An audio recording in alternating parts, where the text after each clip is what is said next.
Welcome to the Why God Why podcast. My name is Peter Englert. I am the co-host of the show. I am here with our remarkable producer, Nathan Yoder. And today I'm welcoming a friend who's a neighbor, attends Browncroft. Her name's Bridget Schultz.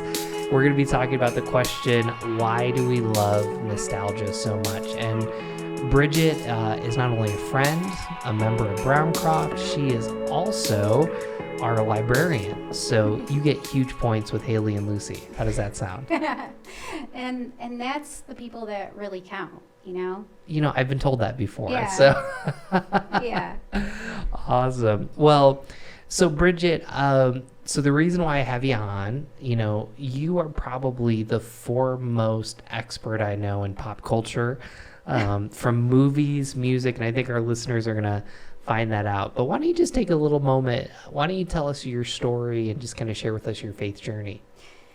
Yeah. So when you asked me to think about that, it was really interesting. I think I have a real family legacy. My father has his grandfather was an orphan that came here kind of like as a work program via Canada, and then he came to Rochester as a 12-year-old. And we have the Bible that the orphanage gave him before his journey with a picture of the building, and he had a really good experience. He loved where he grew up, which I don't think most kids like the orphanage they grew up in. He went back to visit as an adult, and he always carried that little Bible with him. And we have a lot of people in my family who, looking back at old pictures on my mom's side, my mom is Italian on one side and lots of nuns. Her mother is who was going to become a nun before she met my grandfather. And in fact, wouldn't date him at first because said, no, I'm going to become a nun. But I think the people who most influenced me was my grandmother, my maternal grandmother, and my mom. And for spiritual curiosity, it would be my dad's mother, who just, even in her 80s, kept learning, had a map on the wall so that when she would listen to NPR or anything, she could know where things were, and was just always, you know, trying to learn something new. So, but my actual milestones for myself, I grew up in a Pentecostal home, or they were at the time when I was young. And I did like I responded to an altar call when I was 10 or 11 on an Easter. And I wasn't someone who went in for being part of any kind of conformist thing. So it wasn't because they were doing the altar call, but that I really felt like I had to make this commitment. But then after that, it's all a lifelong thing about, you know, how do I make my faith my own? And in 7th grade, I don't remember how it came about, but I said to myself, and then, you know, said it out loud, I am a feminist and I am a Christian. And the Christian was, you know, first and foremost, but I thought, okay, those are the two things that I am. Probably English teachers were always a big part of my life, and I had some really strong ones, and that might have had something to do with it. I think one of the biggest things, though, was in 11th grade, instead of reading The Great Gatsby, and I was a total geek, wanted to read The Great Gatsby, and came in and found out we weren't reading that like the rest of the classes, and yelled at my English. I mean, like, who does that, you know? But we read this book called My Name is Asher Lev by Kam Potok instead, which is about a Hasidic Jewish boy and how his inclinations toward becoming an artist kind of go against his family's Orthodox faith. And that was, I honestly think that book might have been picked just for me, because that's when I really had to grapple, okay, what does it mean to be a Christian? Some of the things that I'm being told about, oh, you can't listen to this or watch this or whatever.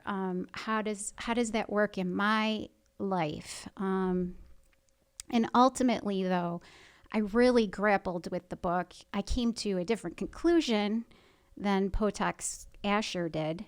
I didn't see the two as the secular world and the Christian world as binary at all. I think it's a false, a false narrative that they're opposites, at least for me. And I do respect people who feel differently about that for various reasons, but it was something that took a long time, but that's where I went with that. Then in college, I got involved in InterVarsity and made some good friends there.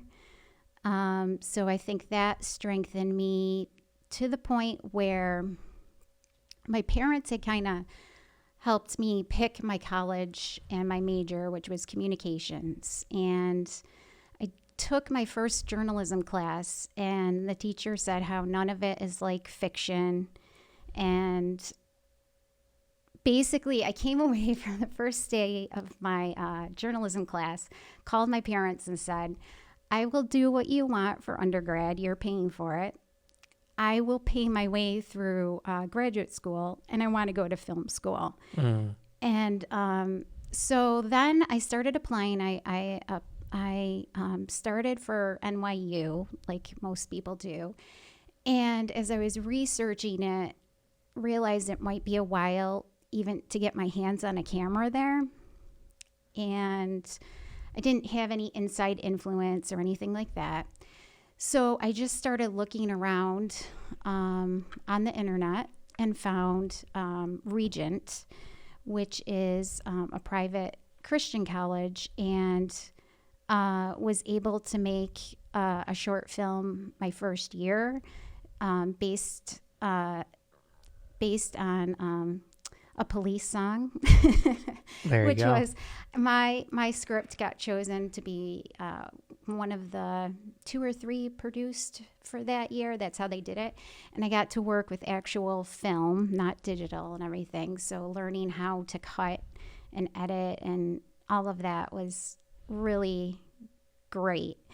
And then after that, I was supposed to actually go to LA. I had a cousin who lived there, and we were all set that when I graduated, I was going to go and live with her. They lived near and knew some people in the industry and everything, and she was going to help me out a little bit. But very, very freak thing, she had an aneurysm and went on an airplane and died very suddenly. Wow.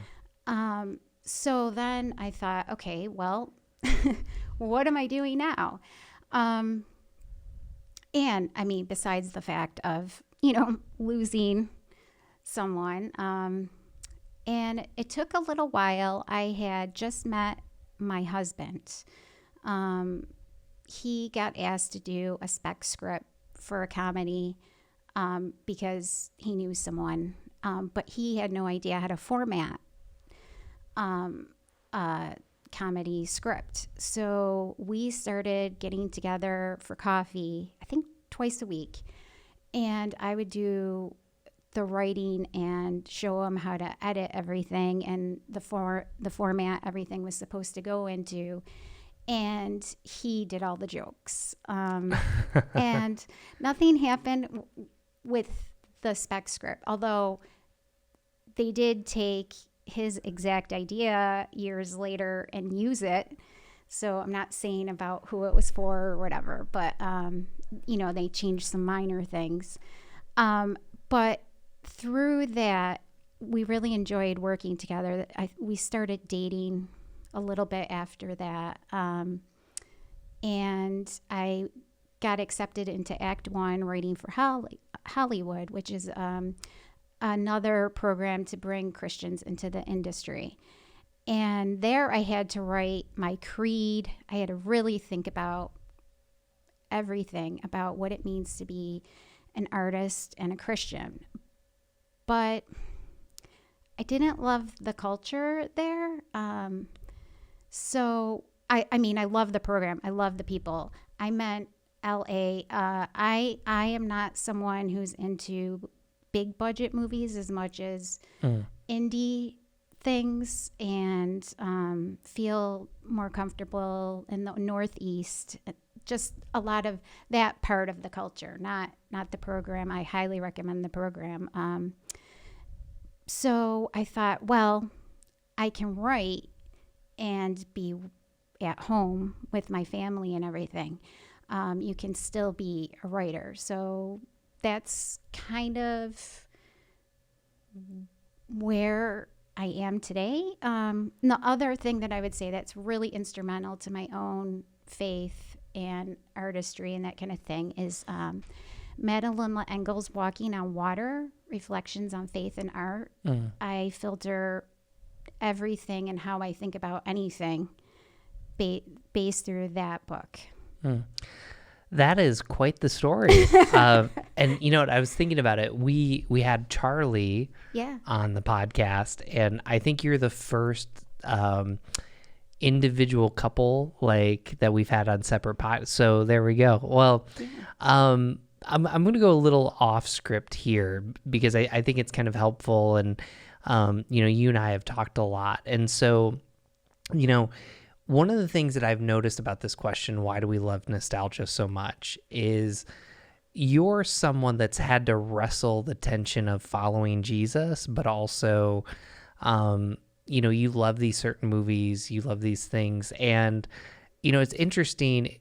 It seems like things have changed because I experienced a little bit of that, you know, as a kid where there were certain things that were off limits, and there's certain entertainment you probably shouldn't watch just whatsoever. It's just not good.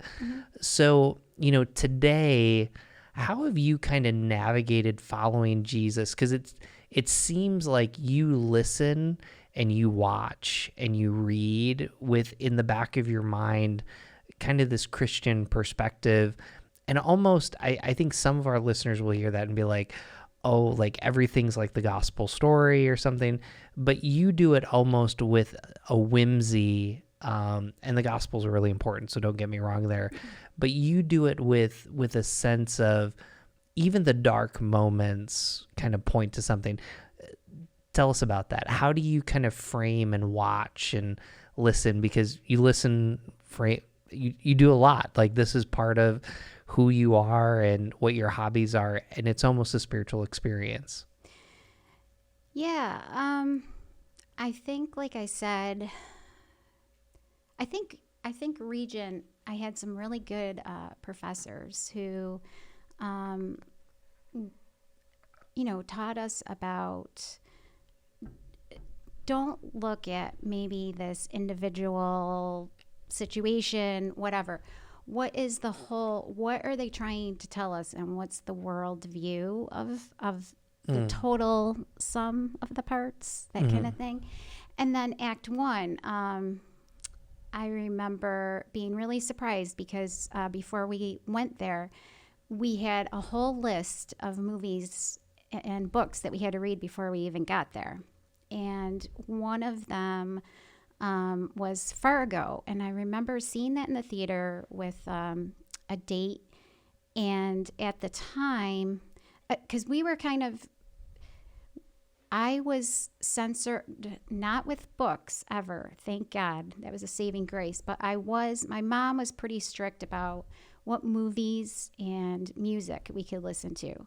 So I think Fargo might have been one of the first truly violent films I ever saw, and that's what I focused on the first time I saw it. So imagine my surprise when I got the list. I was like, wait, I got to watch this again, and like I have to watch this for, my program, and watching it through a whole new perspective, and just the beauty and grace of Frances McDormand's character, and how she comes home at the end and, slides into bed next to her husband, and there's this safety there, and there's this love there that's not out there in the world, and that the things that people were striving for out in the world,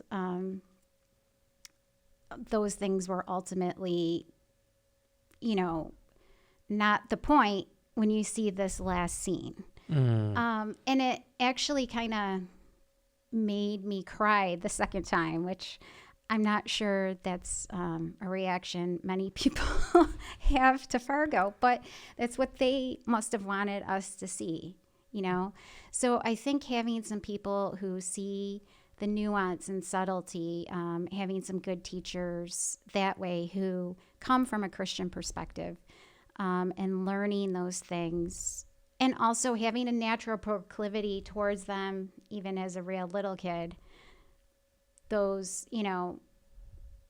were nurtured.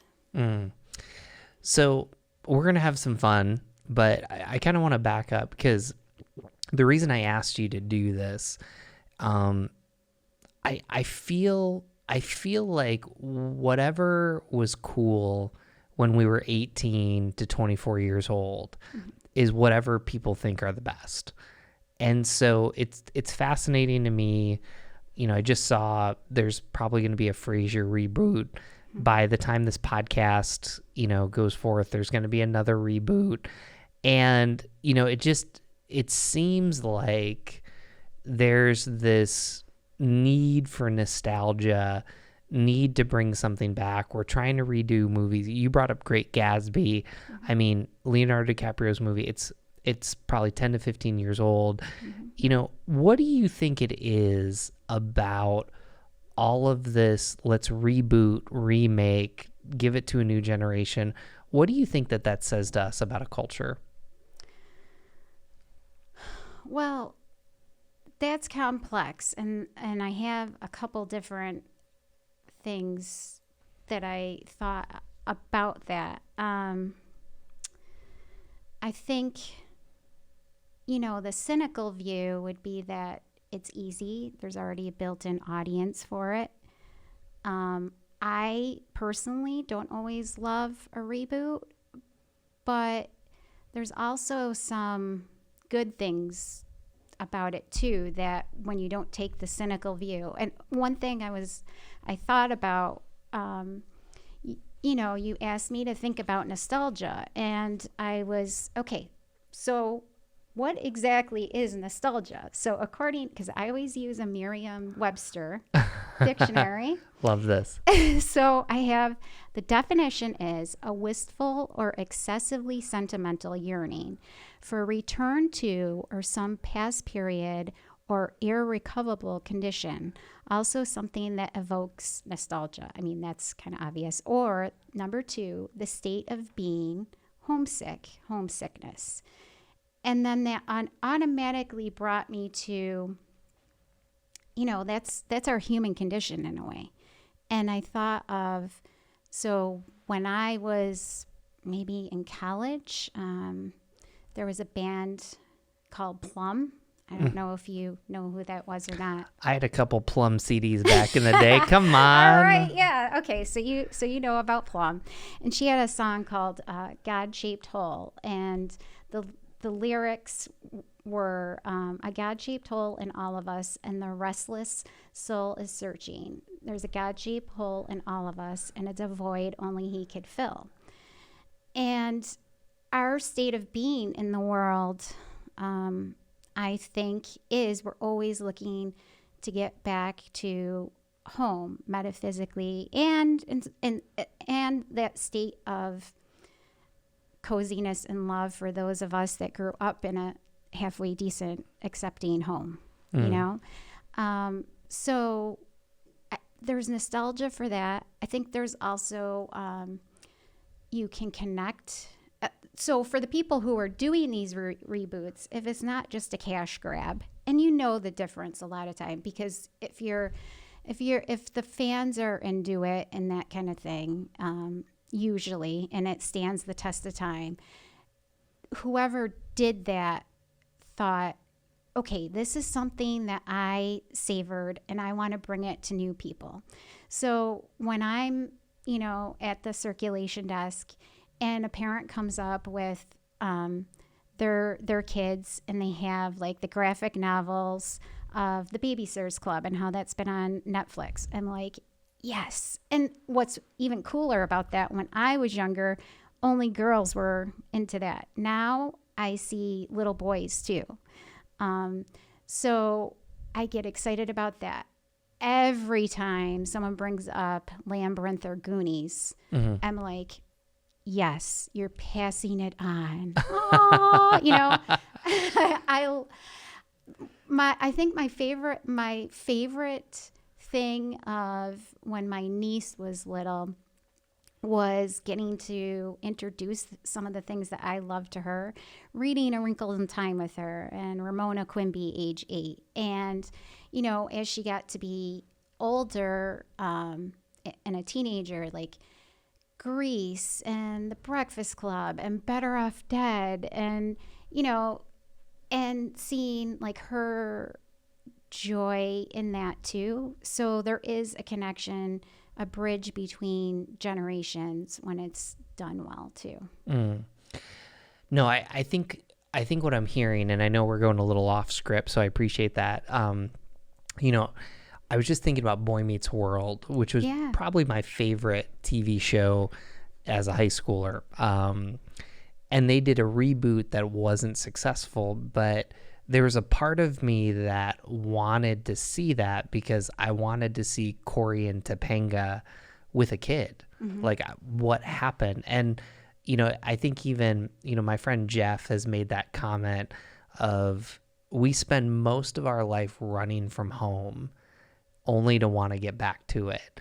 And, even as a pastor, this is where I'll get a little spiritual, like nostalgia actually points to our desire to go back home to Jesus. It points to this desire to feel whole. And I think that that's why you mentioned that Plum song. And it's interesting that you can lament all the reboots. You can disagree with all the reboots. You can love all the reboots and kind of know that, just it's a cash grab or it's a good thing.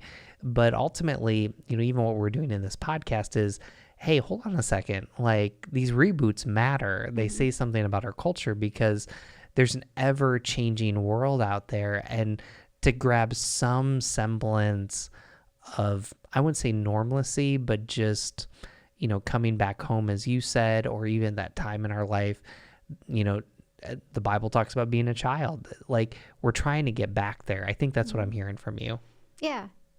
Yeah, back to the garden, like Joni Mitchell, Yeah. I mean, that's what we spend our lives doing in a way, so.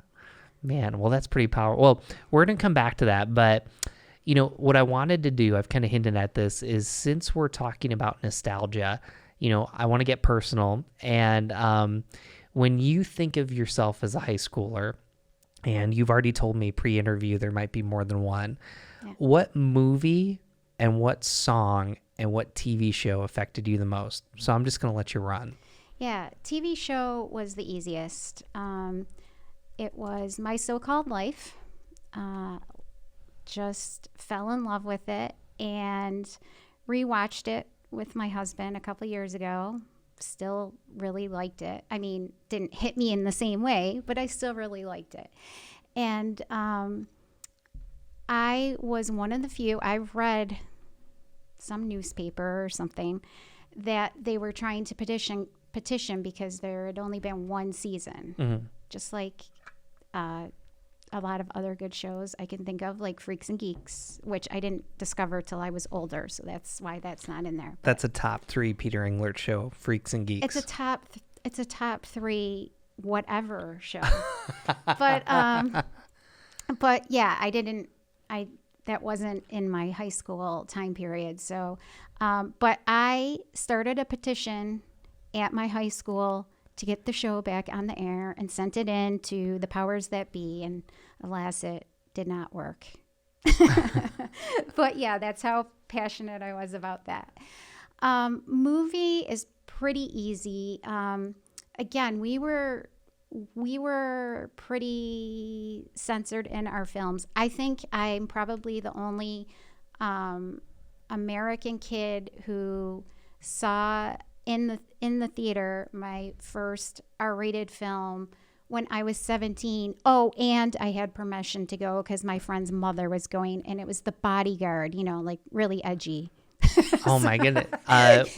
Whitney Houston and Kevin Costner. Yeah, I mean, you're really getting into some edgy stuff there. But yes, I'm probably the only one who, but in any case, so how I got around that is I had a grandmother who loved films almost as much as me. And when I would go over there, she would respect my parents' wishes not to take us to, PG-13, or she went along with that. But she watched a lot of classics on television. And for some reason, the fact that they were in black and white, I guess, slid past them. So even if they dealt with, I always liked more adult than I was. I was an old soul, very, very young. So I started falling in love with a lot of classics. And my top film in high school was The Philadelphia Story with Katharine Hepburn, Cary Grant, and James Stewart. And it's from 1940. And I could understand Tracy Samantha Lord's icy exterior, but vulnerability on the inside. It just resounded with me. So I watched it so much that me and my dad could recite lines from it while doing the dishes or whatever. And I think the other one that would be more normal for my age group would be Pretty in Pink. But I hated the fact that she didn't end up with Ducky. I was exceptionally upset about that.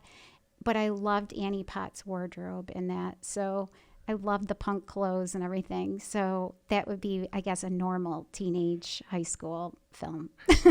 That's a whole why God why.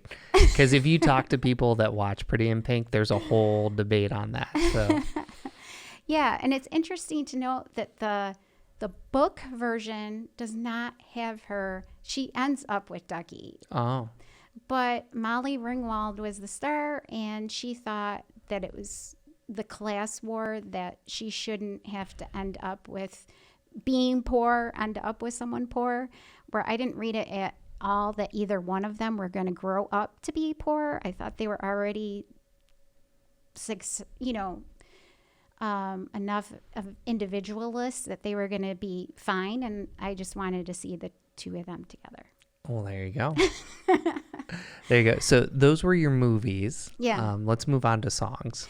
Yeah. So song, that was so hard. And I think, again, because we were fairly censored, although my dad did buy me when I was real little. He said, okay, I'll buy you your Madonna album. I know you love her. Just put it in the back and don't show your mom. Don't let your mom know that I got you the True Blue album, that type of thing. So high school, I was still, all I had was corporate radio. I didn't have older friends, and I was the oldest sister.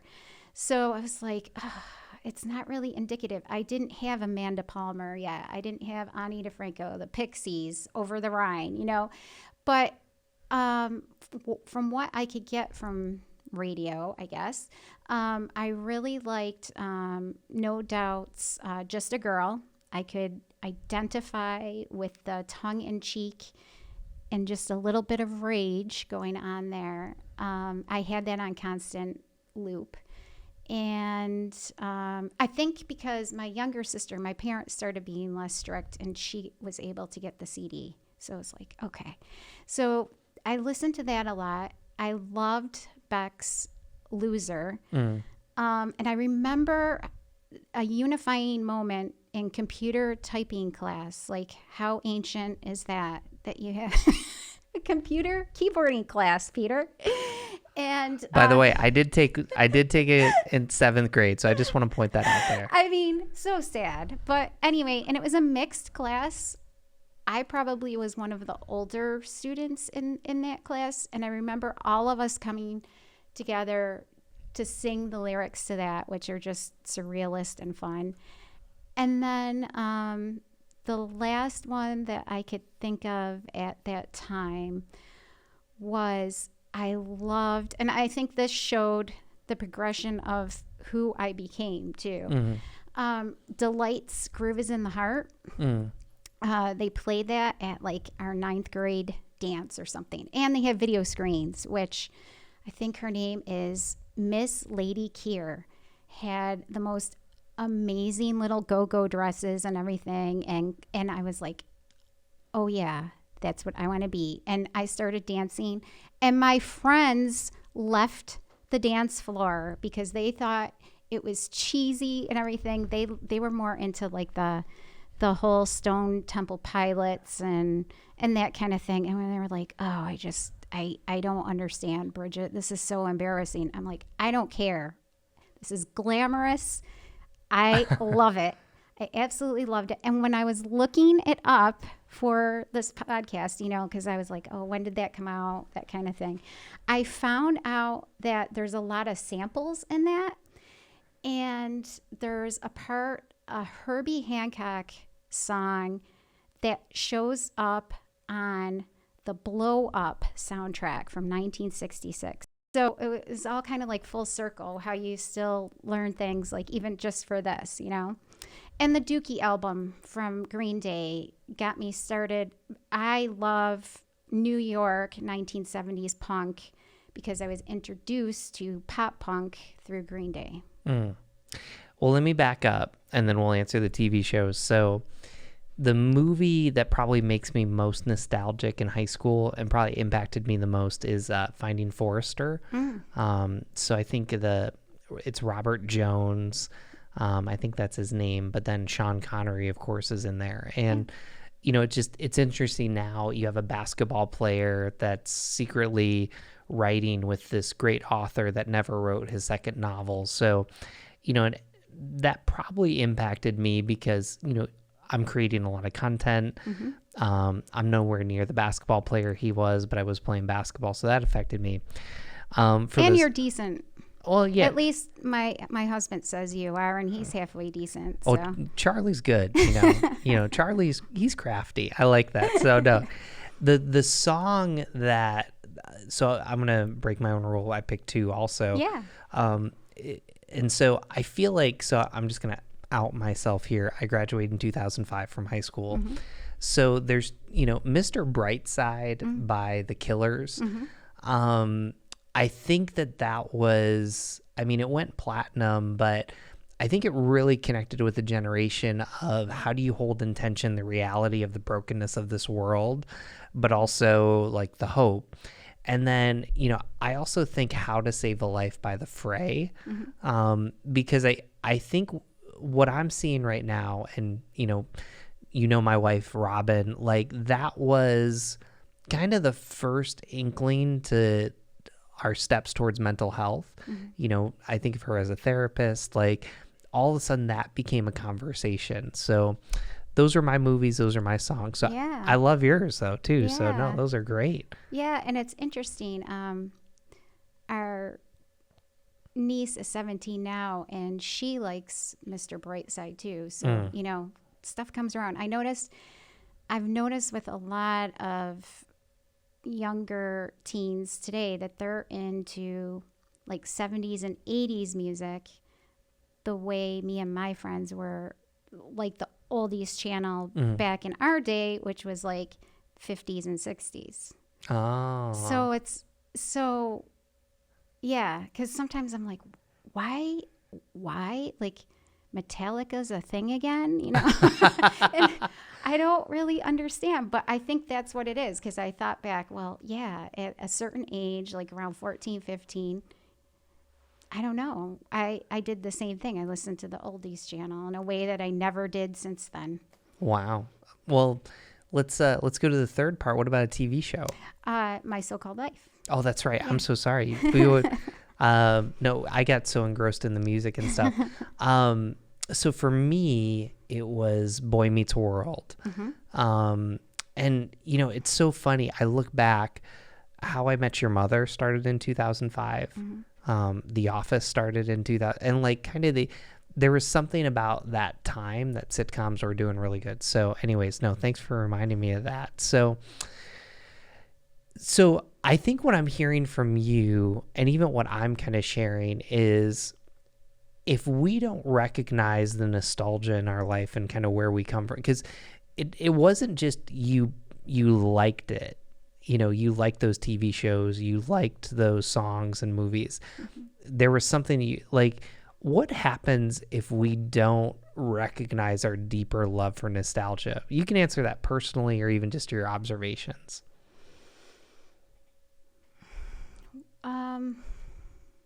Well, I think you're probably cutting yourself off in a way from your emotional life. I know sometimes it's healthier to look ahead, or, you know, I have found some mindfulness things helpful in the present moment, which we're really bad at because we can always distract ourselves. But it's important to look back, to take stock once in a while.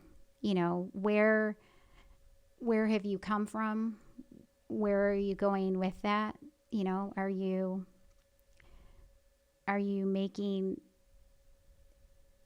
doing something good today from what I guess if you never look back, you don't know, you can't really know what you learned from certain periods, you know, even ones that are tough. They make you who you are. So, you know, so this episode is coming out. It's coming out, you know, towards the Christmas season, Thanksgiving season. And, you know, I don't know if this is an occupational hazard because I'm a pastor.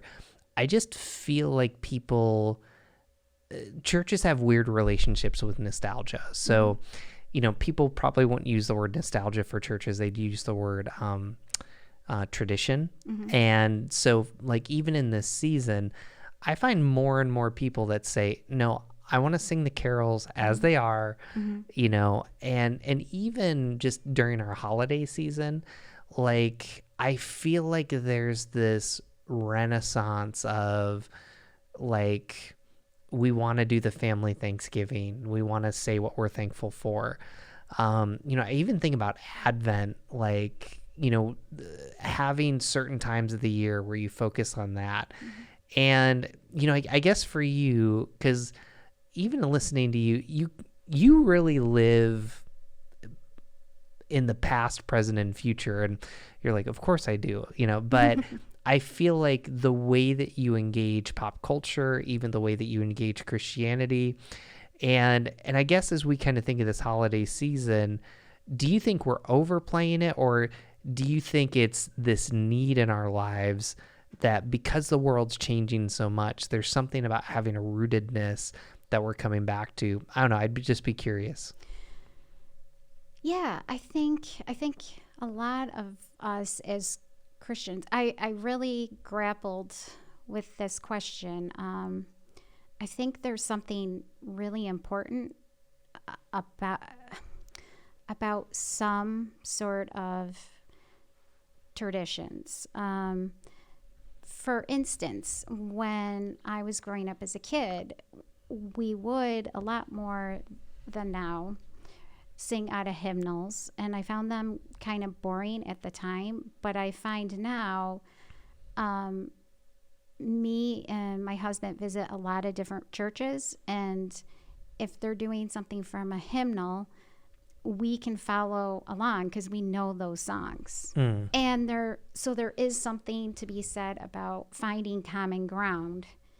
And those are the ones that I might not have liked much at the time, but come back to me in times of need. A lot of time, music in general comes back in times of need. And those are the ones that, in my own prayer time, those are the ones that come to me, I guess, because they're the most from memory. And there's also something comforting about the fact that, the gospel, there's so many generations before us that were thinking about the same things that we were. And, prayers that we can say today that were said by people, before we were born. So things like that. I know some people say rituals, that kind of thing, can be empty. And there's there's some truth to that, but there also can be grounding and a place of common ground, even among the different sects within Christianity. There's some commonality there. So in that regard, I think, I embrace that more than when I was younger and you just kind of take it for granted. But as far as tradition, but then at the same time, I don't think of Jesus definitely was a radical departure. And in any culture, radical love and mercy is it's not really traditional. Sure. So yeah, there's a tension between those two things, I think. Yeah, and I don't know if our world has changed as much as it has in the last 5 years. Like, you think about all that, and I think also too, we live in a time where, again, I don't want to sound philosophical, but the last, from 1900 to 2000, it was very much, we lived in a world full of the Enlightenment and this mental ascent. And I'm wondering if we're responding to that in a way where experiential, I need to feel, I need to touch. And, you just think about Christmas trees. We don't have a lot of fights about Christmas trees, but, the Christmas tree, if you dig deep, it's a tradition. Hopefully it's not empty, but, it's a reminder that Jesus was born and laid in a manger, but ultimately dies on a tree to give us new life. And so that's why we put a Christmas tree in there. So no, I think that you're bringing up a lot of points, because I think that if you live in a culture that doesn't change, then change becomes more and more apparent of what needs to change. I'm about to cite Moana, but I'm not going to do that. So, sure, why not? Well, in one of the songs, the tradition is our mission. So we don't live in that kind of world, but we live in a world that's constantly changing. And I wonder how many people with nostalgia are looking for the world to come back to normal. I mean, that's kind of my commentary on it. It kind of reminds me. So I'm in a few book clubs, that kind of thing. And one of the ones that we were reading this book called The Address Book, about where you live. Says a lot. It forms you in a way. Okay. It's by someone named Deirdre Mask. I apologize if I am butchering your name, but, yeah, she talks about exactly that. There's one part on where she says, Pierre Nora, who has written extensively on collective memory in France, has argued that before the 19th century, we didn't need objects, books, film, music, that kind of thing, to remember the past. Memory was ingrained in local cultures, habits, and customs. But as the great changes of the 20th century seemed to speed up history, and as memory became more removed from everyday experience, we began to feel a powerful urge to hold memories, not just in our minds, but in specific things and places, like monuments and street names. We want our lives to be predictable, and predictability requires a narrative link between the present and the past that reassures us that everything as it should be. We salt away our memories, bronze them in parks, and tattoo them on street signs to try and force our future societies to be more like our past ones. So memorializing the past is just another way of wishing about the present. And I read that and I was like, oh, this is definitely coming up in the podcast. So, wow, Bridget, 50 minutes have gone by really fast. And that closing quote probably sums up the whole episode. So we always close our podcast with the question, what does Jesus have to say about this? So, what does Jesus have to say about loving nostalgia? So I'll go first and you get to clean up the mess I leave. Does that sound good? So, no, I've just been thinking about how often the Bible tells us to remember, and I love how you closed with that quote, because I think that's the perfect ending. Like, Jesus lived in an oral culture, and then, the scriptures came together because people had to write it down, and the Bible constantly asks us to remember, and I'm wondering if we're living in a time that, the cadence and the habits of the gospel, of going to church, of Jesus just creating time for his disciples. And even as we go into this holiday season, I think the challenge for us is to continue to seek the why of nostalgia, but ultimately to bring us back home in Jesus. And, I think about, the apostles and what they went through, and the disciples. And, I think what Jesus would have to say is, let your memories go back. Because when you do that, you begin to see the faithfulness of God. You begin to see the times that God walked you through darkness. And I think that this question is really important.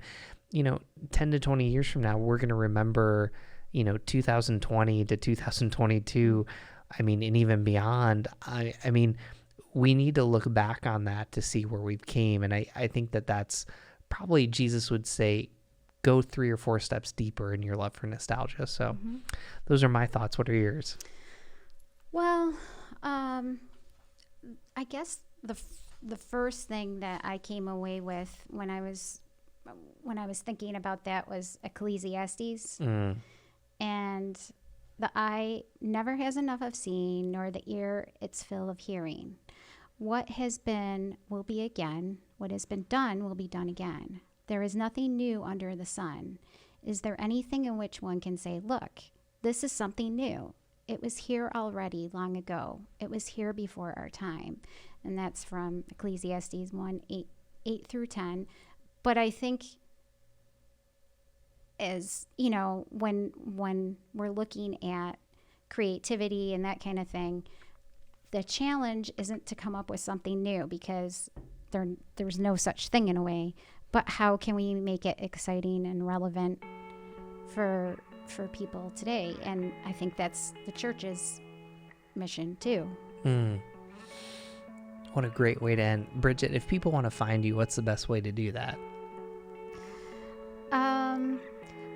I'm really not on social media, because I feel like it takes away time from other endeavors, but I am on Goodreads. So if you're a reader, you can definitely find me on Goodreads. Goodreads, just Bridget Schultz at Goodreads? Yeah. Okay, perfect. Well, as always, you can find us on whygotawhypodcast.com. Click the subscribe button. You'll get this episode and a lot of other great episodes. Thank you so much for joining us.